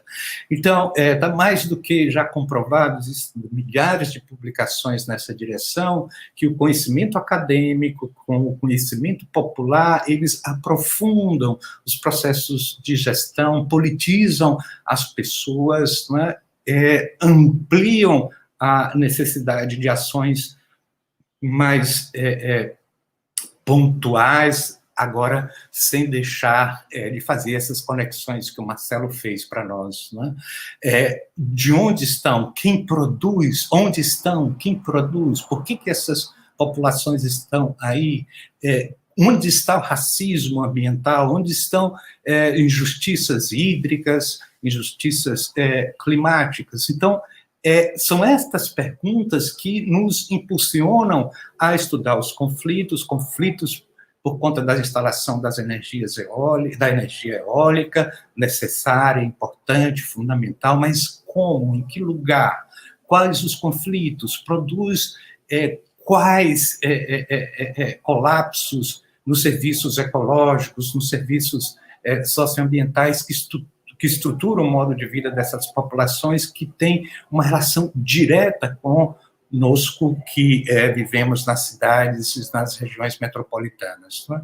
Aí uma fotografia também do Titanzinho, mais próxima, mostrando ao fundo o farol. Né? Então, nós vamos entrar em dados mais específicos. Né? Essa foto é da Luana Castelo Martins, ela é oceanógrafa e foi oceanógrafa do Labomar e terminou recentemente seu mestrado em desenvolvimento e meio ambiente. Não é? Então, aqui eu mostro para vocês a localização da nossa área de estudos. Estão aí 3 mapas, um bem pequenininho, que eu não vou tocar, mas o primeiro mapa está aí mostrando as unidades definidas pelo projeto OLA, que é um plano de gestão integrada da Orla Marítima, é uma política de Estado. Eu tive a oportunidade, como já colocou, de coordenar, foi um exercício fantástico, não é? Porque nós tínhamos metodologicamente a necessidade, não é? E a orientação de construir essa percepção de espaço, território, lugar, como está o nosso lugar, não é? Se se o Estado e a sociedade não olhar para esse lugar, como ele vai se comportar ao longo do tempo e qual a faixa de praia, qual a zona costeira que nós desejamos. Né? E mostra também a borda da nossa cidade, com a zona especial do Projeto Orla, e do outro lado aqui mostra uma imagem, né, de satélite com a comunidade do Serviluz, a comunidade do Titãzinho, uma série de outras indicações da zona portuária, e mostra a praia do Serviluz, né, onde os sedimentos que vêm sendo impulsionados pela ação dos ventos e das ondas, basicamente, né, de sul para norte, e esbarram naquele primeiro espigão que eu descrevi para vocês, que tem aí um comprimento de 900 metros, e isso faz com que acumule sedimentos, e a comunidade do Titãzinho, à medida que esses sedimentos foram sendo acumulados, foi crescendo na direção do mar, não é? Então, aí já é uma área de risco, né? Risco de as areias que já entram, e é um risco crônico, não é? Desde as primeiras ocupações que chegaram aí por volta de 83, 85, 83 anos atrás, esses sedimentos naturalmente contornavam esse pontal, não é? Que é a fisiografia desse setor da cidade de Fortaleza, formavam ali o Morro de Santa Terezinha, e esse Morro de Santa Terezinha caía onde hoje é o Yacht Clube, e agora ele está completamente ocupado, as areias aprisionadas pelo mole do Titãzinho, e estes elementos, junto a outras formas de ocupação, proporcionaram esta erosão progressiva, né, cumulativa ao longo do litoral da cidade de Fortaleza. E esse outro mapa mostra os pontos que nós analisamos para construir um parecer justamente para discutir o que é área de risco, né? Se o Titãzinho e o Serviluz de fato apresentam áreas de risco ou representam riscos, né? Se são comunidades vulneráveis ou se são comunidades vulnerabilizadas. São questões que nós vamos analisar também muito rapidamente. E agora eu trago as informações que são importantíssimas. Elas mostram flechas, né, onde essas flechas estão por sobre as areias ali do Serviluz e entrando nesse mar diante da comunidade do Titãzinho, encurralado por esses dois espigões, né? Essas areias ultrapassam tanto o espigão como nas imagens de baixo, coloridas, mas existe um certo predomínio, uma direção da cor vermelha, não é, que mostra uma profundidade muito rasa, e essa profundidade rasa é por conta da chegada dos sedimentos. A gente percebe que tanto as areias contornam o espigão como por cima, como eles arrudeiam o espigão, passam esses sedimentos pela praia do Titãzinho, eles vão contornando o espigão portuário e, por refração e difração de onda, formaram um depósito ali que nós chamamos, então, de Praia do Titãzinho. Né? E um outro mapa, que também de bastante cores, gradando desde cores mais quentes até cores mais ao verde, mais claro, mostrando um conjunto de flechas no oceano para nos dar a direção preferencial das correntes marinhas, e também um gráfico onde mostra a frequência das nossas ondas, né, predominantemente em torno de 90 segundos, e com uma altura média aqui em torno de 1,6, né? Então, esses mapas coloridos nos trazem a seguinte informação: que existem conexões entre esses espigões, que existem aportes de areia que, inclusive, desencadeiam ações caríssimas, com grandes investimentos para desassorear a bacia portuária do Porto do Mucuripe, para potencializar sempre a chegada de navios com maior calado. E agora eu mostro as fotografias que nós trabalhamos, que são fotografias aéreas de 1958, onde já tinha o espigão, o primeiro espigão do portuário, e tinha um espigãozinho de em torno de 40, 50 metros, no que hoje, não é, cresceu para 900 metros de extensão. Esse esse espigão portuário tem uma certa curvatura, e essa curvatura proporcionou, mar adentro, a formação da Praia Mansa. Não é? Temos também a fotografia de 1968, 72, 98, e duas imagens que são de 2019, salvo engano, 2019 e 2020, onde mostra a Praia do Titanzinho na maré baixa, uma imagem à esquerda, e a faixa de Praia do Titanzinho na maré baixa, onde se percebe a presença da zona de surf, não é? Que as ondas começam a quebrar quando encontram bem mais dentro desta célula de sedimentação entre esses dois espigões, já evidenciando o efeito de amenizar a energia dessas ondas pela plataforma de abrasão, a plataforma de abrasão ocupando a maior faixa da praia, e sobre ela, colado às casas, esta faixa de sedimentos que são transportados pelas ondas e pelas oscilações das marés e pelas correntes marinhas que contornam o espigão do Titanzinho. E aí são áreas, né? A plataforma de abrasão tem aproximadamente, deixa eu ver, 41.500 metros quadrados, a faixa arenosa tem quase 6.000 metros quadrados. A imagem de 1958 é uma informação preciosíssima, já mostra para nós que existe uma faixa de areia diante da comunidade do Titanzinho, sobre as rochas que já foram fotografadas numa maré mais ou menos baixa em 1958, e mostra o espigão incipiente do Titanzinho. Né? Também evidencia os aspectos geomorfológicos, né, os terraços marinhos e as dunas ali da Praia do Futuro. Na imagem de 1962, já percebemos que o espigãozinho do Titanzinho, espigãozinho antes, né, agora já um espigão, depois vai passar para um espigão imenso, né, já inicia ali a deposição de sedimentos, mas as ocupações ainda não estão avançando como avançaram nos anos 70, 80, e agora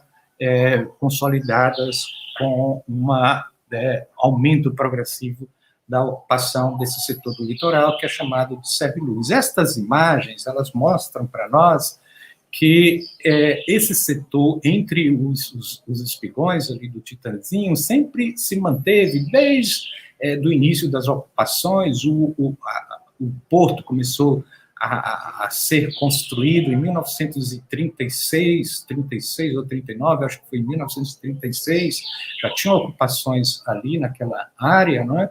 E nós utilizamos de ferramentas cartográficas e plotamos as linhas de costa de 1978 sobre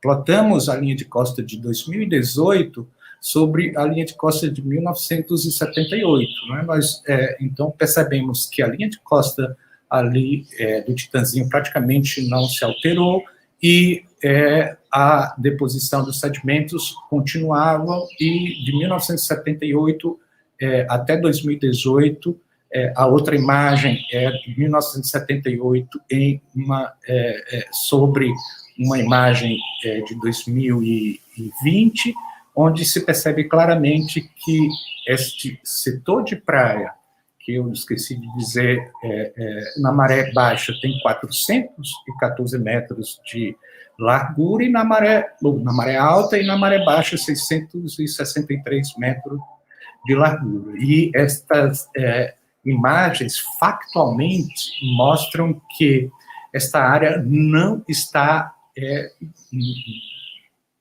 sendo erosionada na dimensão que as outras áreas da cidade da planície costeira de Fortaleza, não é? E essas imagens são aquelas informações de base, não é? Como é que são os componentes da topografia, da morfologia, da fisiografia da planície costeira, para, pouco a pouco, construirmos um banco de dados para fazer reflexões sobre comunidades vulnerabilizadas, não é, com as comunidades que apresentam risco e com aquelas que representam risco. Não é?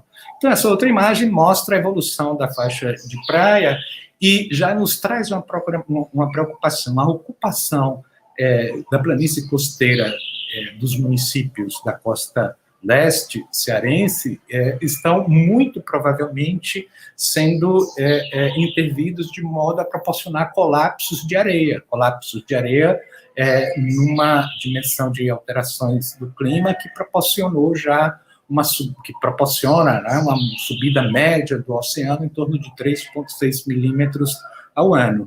E esta imagem já mostra que curvas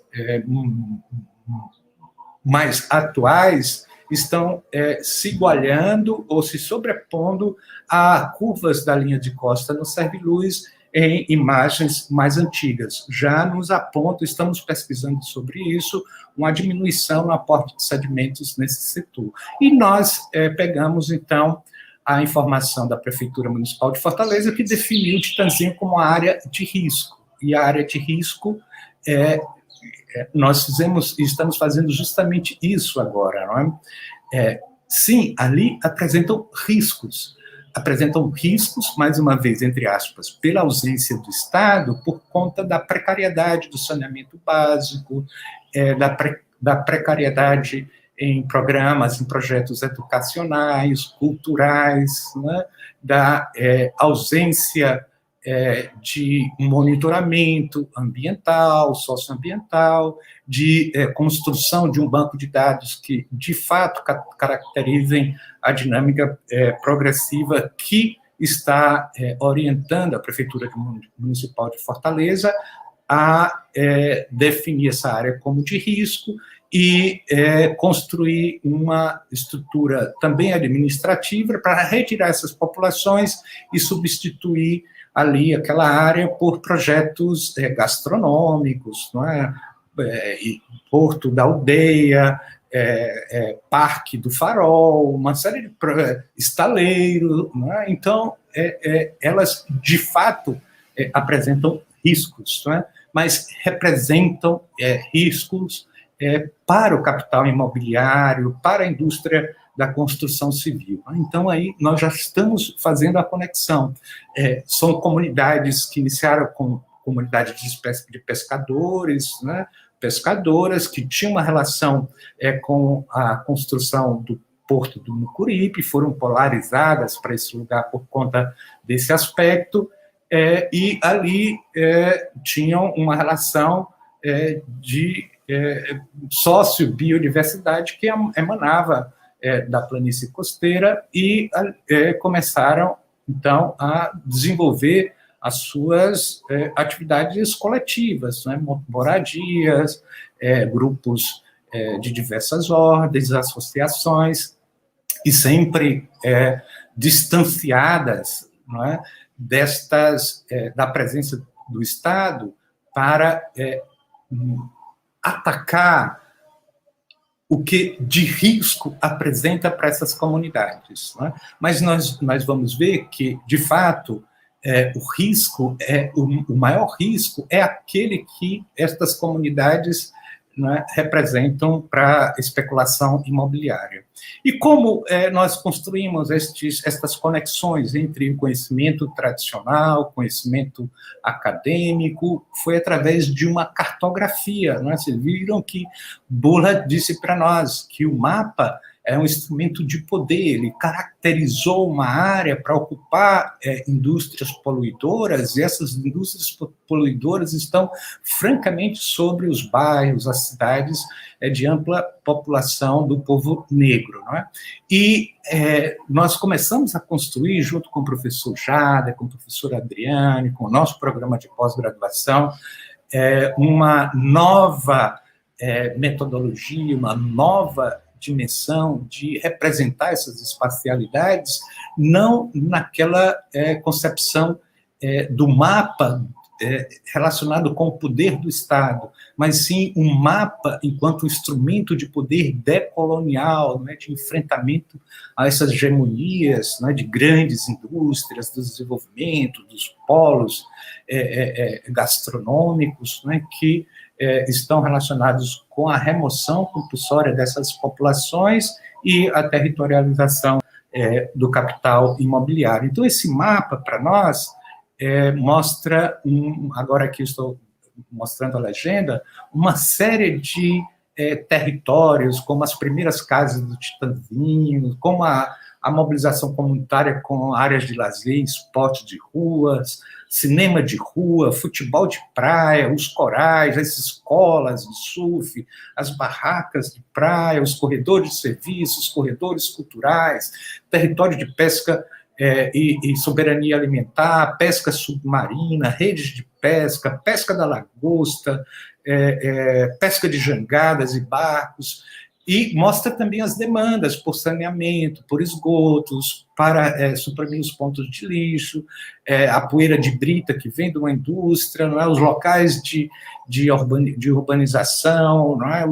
O pico proibido, que está relacionado com as práticas do surf, não é? Também mostra a visão panorâmica da comunidade, onde a comunidade assiste, não é, o pôr do sol.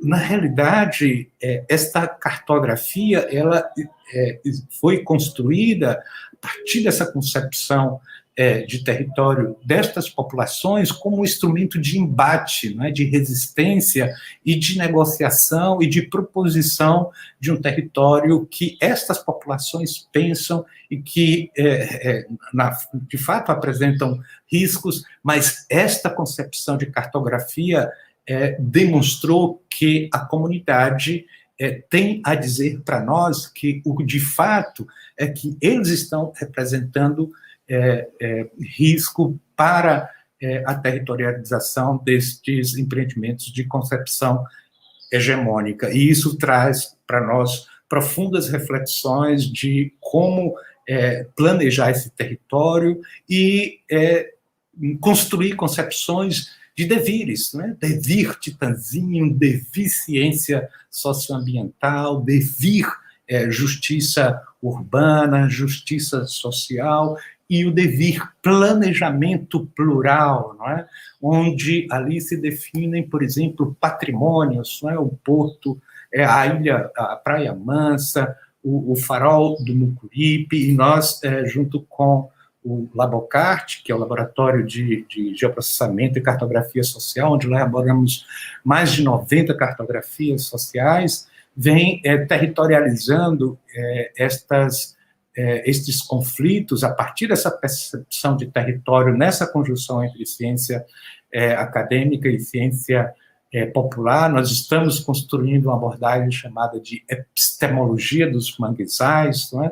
Como um pescador influenciou e construiu coletivamente uma marisqueira, a ciência do mar, a oceanografia, etc. Não é?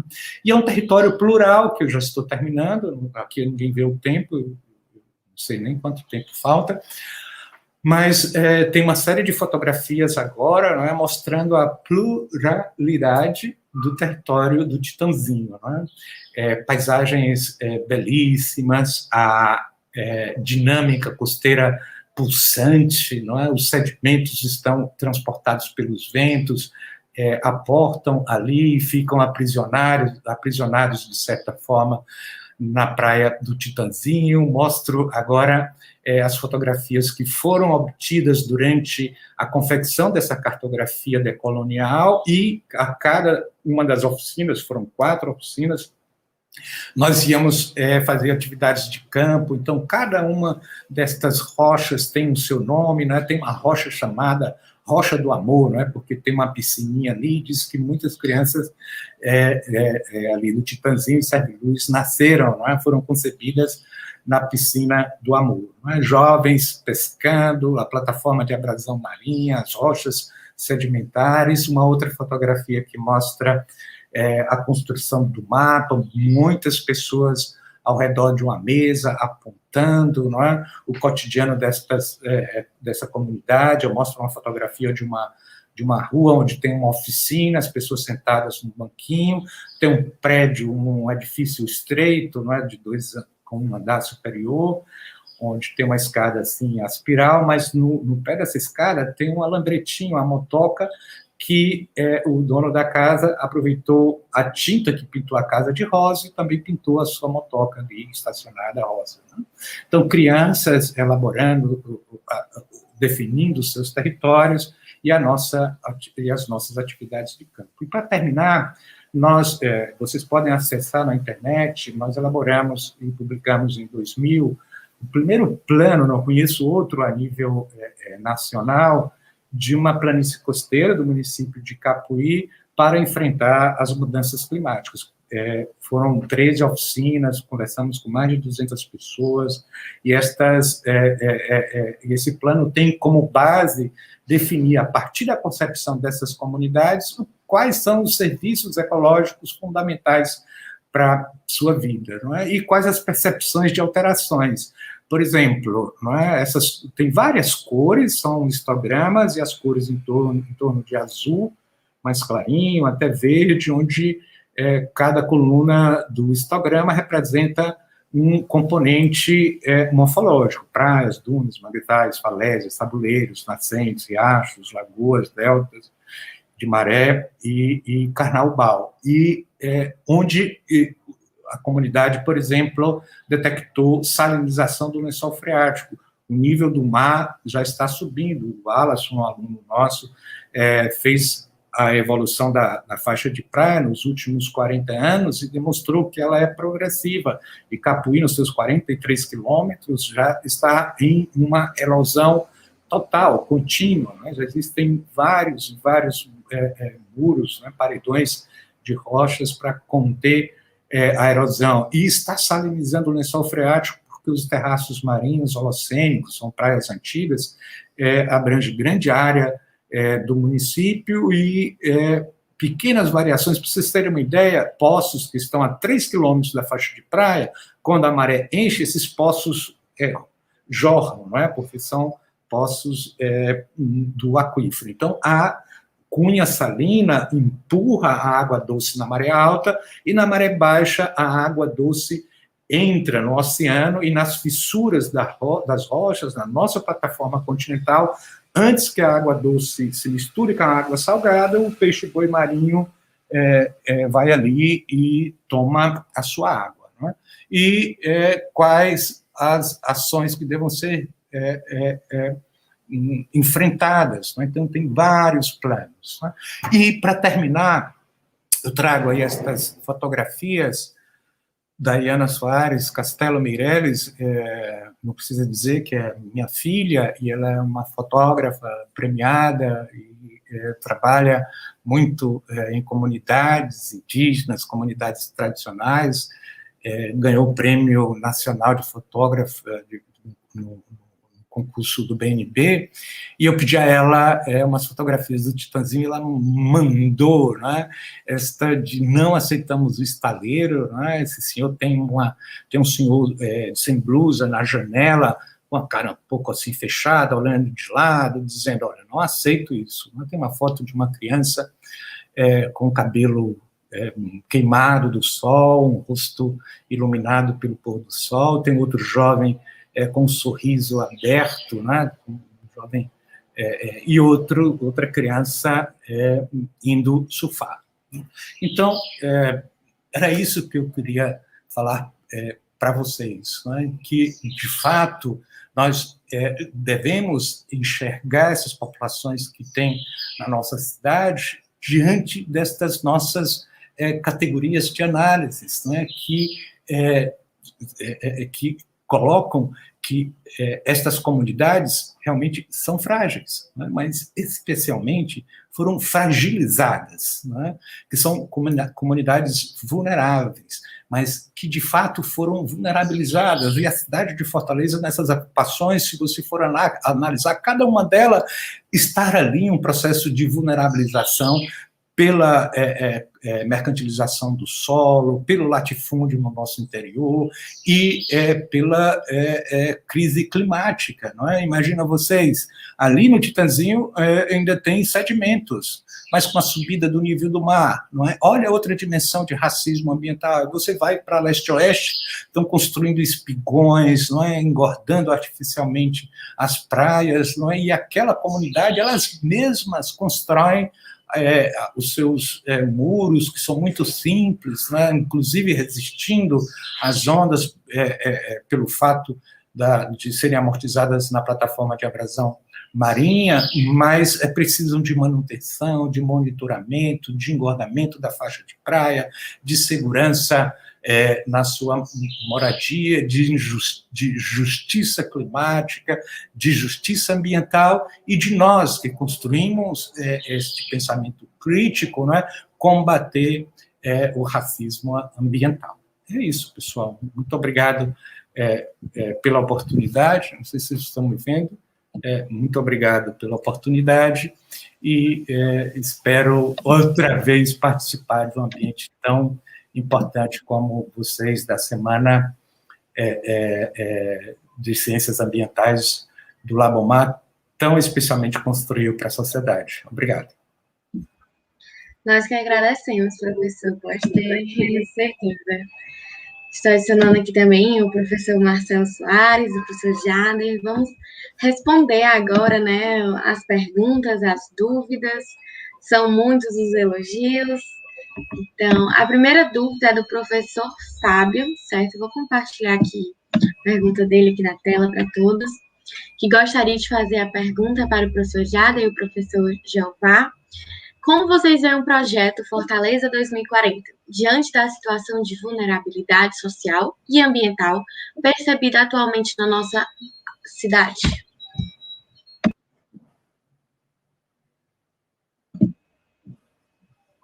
Uma pergunta por vez, Bárbara? Como? Vai ser uma pergunta por vez? Vocês podem responder conforme vocês quiserem a ordem, né? Se quiser primeiro o professor Jeová. Eu já estou com o microfone ligado, Jeová, posso? Aí já dá a sequência do volta, né? Eu acho que o Jeová até já comentou sobre o projeto, o plano, na verdade, né? Fortaleza 2040, quando ele colocou que acredito que é uma iniciativa interessante você pensar em planejamento a longo prazo, isso é necessário, precisa ser retomado. Houve um processo de desmantelamento do planejamento no Brasil, né, isso é amplamente tratado na literatura, e que recentemente ele foi reincorporado. E eu acho que com os reflexos das políticas ultraliberais, né, ele tende a ser arrefecido novamente, né, então vai substituindo planejamento por gestão, como se um fosse contraditório em relação ao outro. É muito até interessante o professor Marcelo Lopes de Souza, ele tem acho que a carreira dele, ele fala muito nessas relações, e que o problema não é falta de planejamento, e sim a sua consecução. Então, eu vejo sempre com bons olhos qualquer projeto e plano a médio prazo, né? Agora, qual a perspectiva? Como todo plano, você tem alguns aspectos que você merece ter um pouco mais de atenção, e que o Jeová já comentou. Então, algumas soluções que são apresentadas a médio prazo, elas são pautadas muito mais numa perspectiva imediatista e que não objetivam resolver alguns problemas que são resultados dessas desigualdades duráveis, né? Isso é uma grande preocupação. Então, quando você pega alguns aspectos do plano, você pode tecer críticas em algumas estratégias que estão sendo elaboradas, e que eu acho que o Jeová tem até uma propriedade maior de falar sobre isso, porque ele pode elencar, né? Eu estou falando sempre com o Jeová que nós conversamos, né, Jeová, menos de uma semana, sobre essas questões, sobre o plano, sobre o Titanzinho, sobre o Serviluz, e eu acredito que essa é a pergunta para ele responder, de fato, mas eu só queria fazer essa observação. Eu acredito que são planos importantes, mas existem algumas questões que ainda são pautadas em modelos muito tradicionais, arcaicos, tecnocráticos, e que precisam incorporar, de fato, a participação da população, para que, de fato, a gente possa entender o que as pessoas necessitam, e, a partir do processo, incluí-las nesse planejamento, e, a partir desse entendimento, aí sim, pensar na resolução, na indicação de possíveis problemas, com base nas aspirações das pessoas. Isso não é invenção, não é utopia, não, tá, gente? Está na legislação. Então, isso é lei. Se for cumprido, está tudo certo. Então, não é só um devaneio nosso que sonhamos com um mundo melhor, não, né? É uma norma, pena que não é cumprida. Na realidade, Jada, não foi uma conversa, você abriu o universo para discutir essas questões quando eu liguei para você e falamos sobre esse trabalho que vocês veem, olha, de tempos, né? O Jada já trabalha com esse tipo de percepção e construção e metodologia cartográfica para a gestão desses espaços da nossa cidade há bastante tempo, né? Desde a sua graduação, mestrado e doutorado, e agora no nosso departamento. Então, é um jovem especialista nessa área, e o que eu gostaria de dizer é que, na realidade, a cidade é um ente tão dinâmico e tão processual que, se você for imaginar, por exemplo, a centralidade no século XVI, XVII, desta região não era Fortaleza, né? Era Aquiraz. Né? E depois essa centralidade se vai transferindo, né? E depois tem outras centralidades. Vamos imaginar agora as dezenas de cidades, pequenas cidades, e na região metropolitana de Fortaleza. Mas é importante, né, o centro da cidade de Fortaleza, que se discute, revitalizar o centro, né, e que cada uma dessas centralidades acaba tendo, de fato, uma origem genética, não é? Para o Marcelo, quando fala de Darwin, caramba, Darwin é o meu mentor espiritual e científico, né? Uma pessoa que unificou a biologia, né? Fantástico, né, Darwin?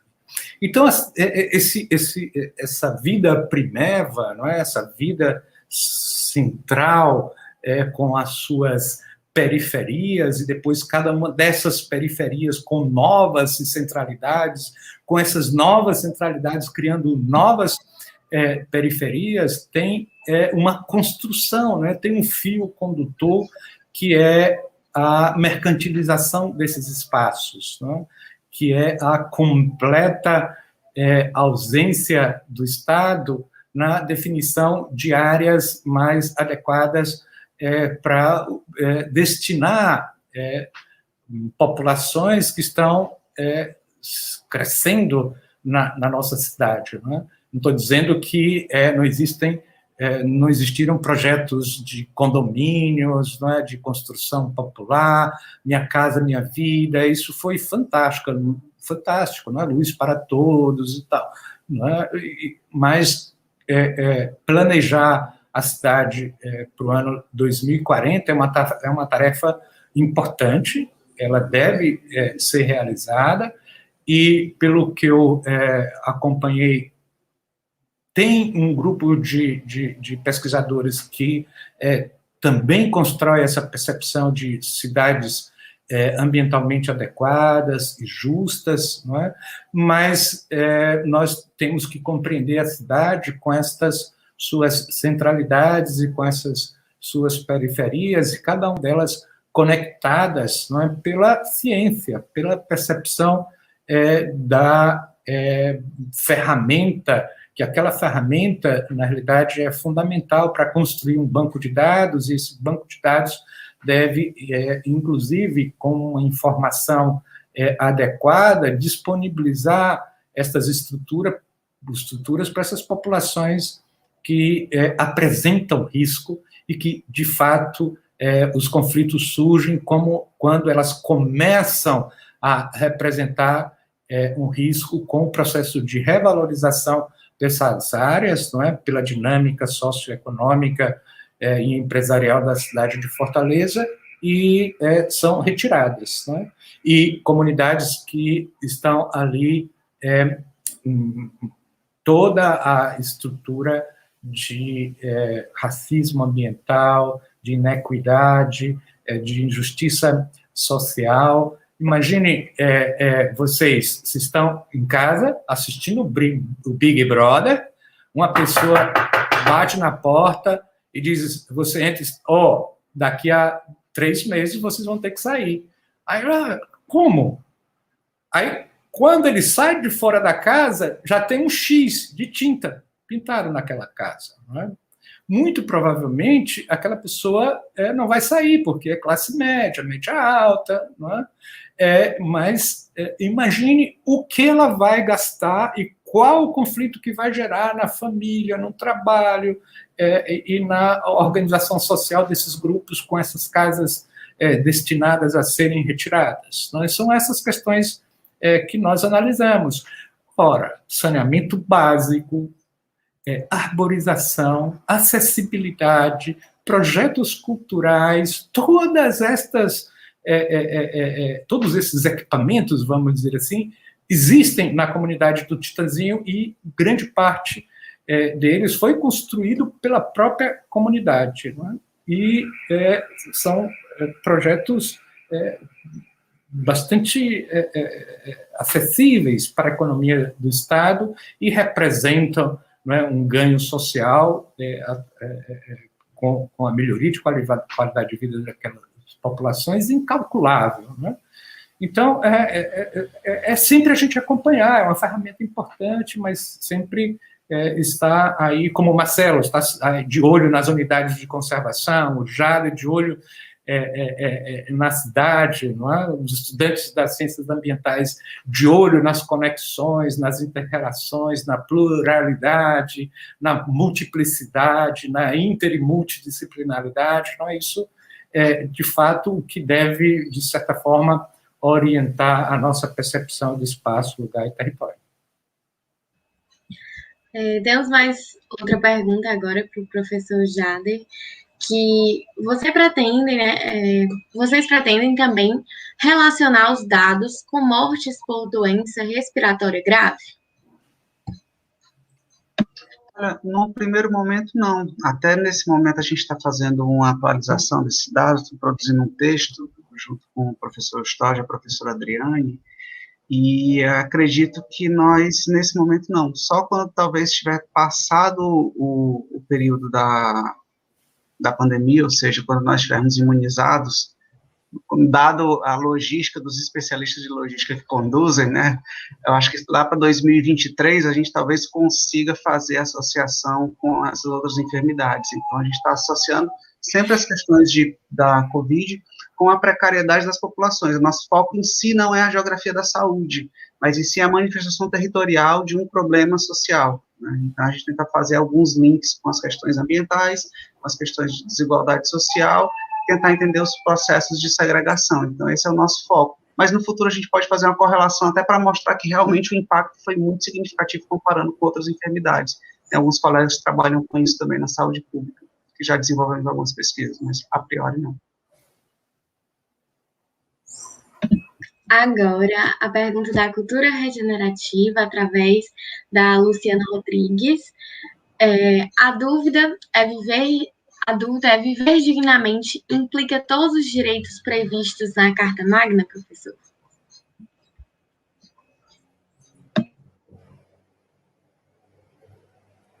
Para quem foi essa pergunta? Acredito que para todos. Ela falou no momento da sua fala, professor Jeová. Então pode ser também específico para o senhor, mas ela não especificou. Na realidade, viver adequadamente, não é? Ter uma boa moradia, vamos dizer assim, é uma coisa, é uma percepção fundante, não é? Nas nossas reflexões. Não é? E, claro, que implicam todos os direitos, não é, fundamentais, não é? Direito à moradia, direito à educação, direito à saúde, direito ao transporte com qualidade, não é? Direito ao território, direitos relacionados com uma diversidade de justiça, não é? Hoje estamos falando de justiça da água, né, de justiça, de várias outras concepções que dão suporte à vida das pessoas, né? Agora, nessas percepções existem estas relações que nós colocamos. Por exemplo, a simetria de poder, né?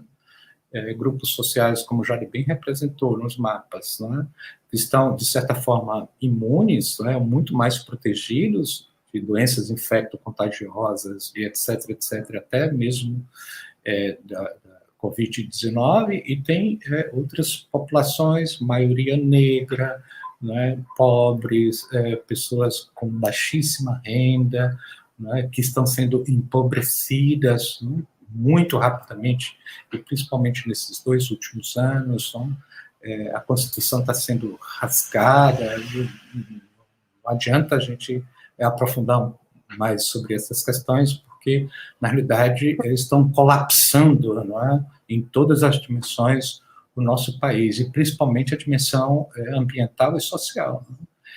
E a luta por moradia, e a luta por direitos, e o coletivo lutar por moradia digna, a Luciana está alimentando-se individualmente numa percepção que traz bem-estar mental, espiritual e físico, não é? Acho que a motiva a ler, a aprender, a participar de um debate dessa natureza que nós estamos aqui, mas, acima de tudo, a torna uma pessoa extremamente importante e necessária, porque ela está construindo uma liga que, historicamente, foi, vamos dizer assim, desligada por várias instituições, até mesmo pelas universidades brasileiras, né? Os grupos que estudam racismo, justiça ambiental, combate ao racismo ambiental, nas universidades brasileiras são pequenos, reduzidos, né? Muitas dessas pessoas, como também as pessoas que lutam por moradia, como também os cientistas, são criminalizados, né? Mas isso é que alimenta a sociedade que queremos, né? Isso que nos conduz na direção de estar estudando ali um texto de ciências ambientais, de oceanografia, de geografia, de biologia, mas sabendo que aquela fórmula química, que aquele construto, que aquele algoritmo tem uma relação muito especial com a sociedade. Ou fundamenta, ou as assimetrias de poder, ou então dá mais força na conexão entre esses conhecimentos popular e científico para ter, né, que é um desejo contínuo nosso, sociedades social e ambientalmente mais justas, né?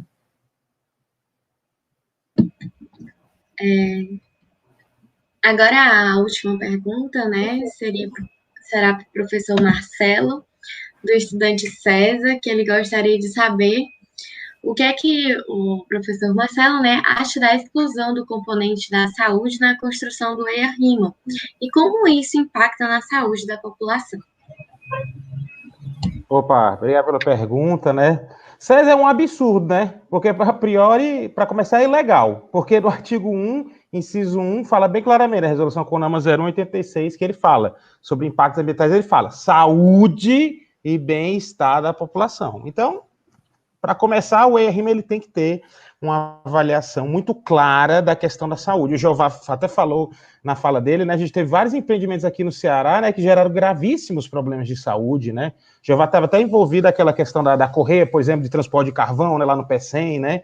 Estou envolvido em questões respiratórias, usinas termoelétricas, e por aí vai. A quantidade de exemplos, né, de empreendimentos que impactam gravemente a saúde das pessoas é imensa, é muito grande, e realmente os impactos podem ser muito negativos, né? É incrível porque isso acontece em casos até assim que eu chamo de bizarros. Por exemplo, uma vez eu orientei um TCC de um rapaz das ciências ambientais, que ele analisou o EIA do plano diretor do polo farmacoquímico, ali no Eusébio, né? Que é aquela região que se instalou a Fiocruz, né? Biomanguinhos, tem uma série de empresas que vão se instalar lá. E o EIA do polo farmacoquímico, que é algo de saúde, o seu whey era muito frágil em relação aos componentes de saúde, né? É quase assim um contrassenso, né? Não estou dizendo que não é importante, lógico, a Fiocruz, por exemplo, está tendo uma função fantástica, importantíssima no caso agora da Covid e tudo. Mas é lógico que todo tipo de empreendimento, né, principalmente que, lógico, envolve questões químicas, né, produtos variados, né, vai gerar problemas, pode gerar problemas de saúde em si, né, na população. Então, assim, a gente tem que considerar, sim, a questão da saúde, a gente tem que lembrar disso. Na verdade, pessoal, eu acho que isso é uma falha um pouco, talvez, até da formação acadêmica, porque ela é muito fragmentada, né, muito setorizada, e as pessoas não entendem que o estudo ambiental, ele inclui questões sociais, questões da arqueologia, da paleontologia, da saúde, da sociologia, questões do patrimônio arquitetônico, por exemplo, né? Questões o Jeová conhece bem da patrimônio cultural imaterial, quer dizer, o empreendimento pode impactar a cultura imaterial de um povo, né? Então, tudo isso tem que ser considerado, né? O Jeová mesmo foi uma das pessoas que até propôs um mecanismo, né, Jeová, que chama de equidade ambiental, né? Avaliação, se eu não me recordo, né? Que é exatamente para tentar, às vezes, contrapor essa falha na gênese do EIA-RIMA, que não deveria haver, porque a legislação é bem clara e isso tem que ser considerado. Mas, infelizmente, o EIA e o RIMA, hoje em dia, muitos deles, primeiro que eles não têm base científica sólida, eles quase são peças de pseudociência, e segundo que eles são muito, é o que a gente chama de econométrico, né? É muito baseado só na questão, gera emprego, não sei o que, aquela coisa muito... Né, que sem uma dimensão ambiental ampla, que considera questões sociais, culturais, ecológicas e por aí vai, saúde, inclusive.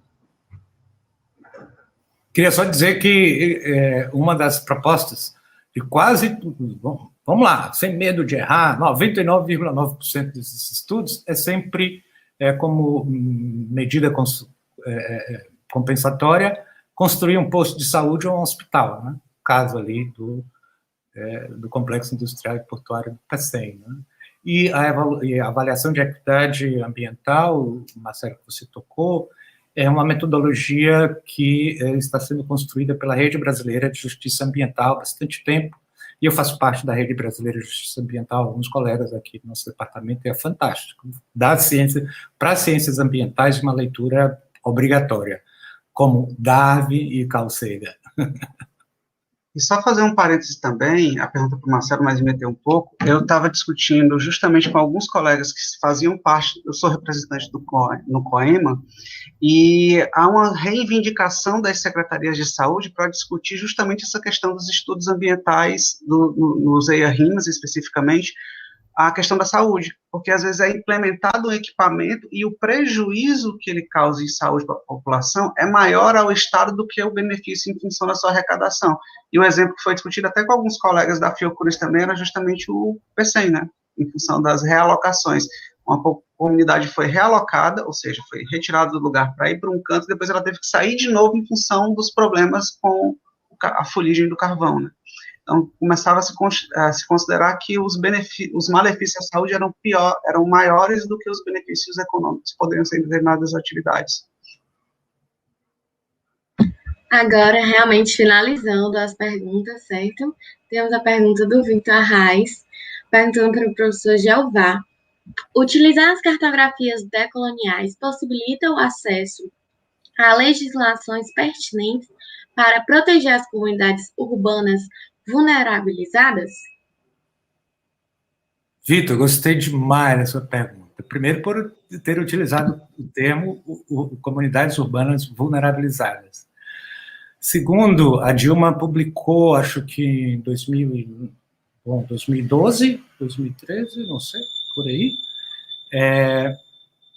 o plano de gestão ambiental e territorial de terras indígenas e comunidades tradicionais. Então, ali está escrito que um dos instrumentos de diagnóstico é o etnomapeamento, e o instrumento de gestão é o etnozoneamento. E o laboratório de cartografia, o professor Jária faz parte, coordenado pelo professor Adriane Goraieb, Marcelo conhece bastante, temos boas relações a nível internacional, um laboratório que apronta muito, né? Fantástico esse laboratório, puxa, forma muita gente boa. Vem construindo essas cartografias, mas elas têm essa base técnica precisa, não é?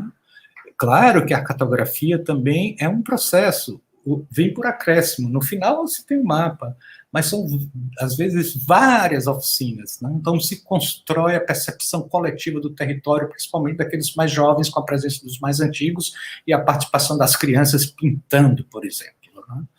Então, aí são os croquis, né? Também são fundamentais para o diagnóstico e para a proposição do etnomapeamento e do etnozoneamento, né? Então, ancora-se também enquanto instrumento jurídico, e nós apresentamos dezenas desses mapas. Por exemplo, esse agora vai fazer parte desse laudo que nós estamos nos contrapondo à prefeitura, e ele tem todas as características de uma ferramenta com base georreferenciada, com um sistema de informação geográfica, quer dizer, um banco de dados, né? As pessoas do Pirambu, das outras centenas de comunidades que nós podem também, sempre a gente faz a pergunta, quem é que gosta de informação? Sempre tem uma, duas pessoas que se dispõem a gerenciar esta ferramenta. É isso, para não me alongar mais. Muito obrigada, professores. Foi uma honra ter vocês aqui na nossa 7ª semana, né, de Ciências Ambientais. Então, nós estamos encerrando a 2ª palestra, amanhã tem muito mais. E é isso, muito obrigada. Tchau, pessoal, foi um prazer enorme. Tchau. Tchau, tchau.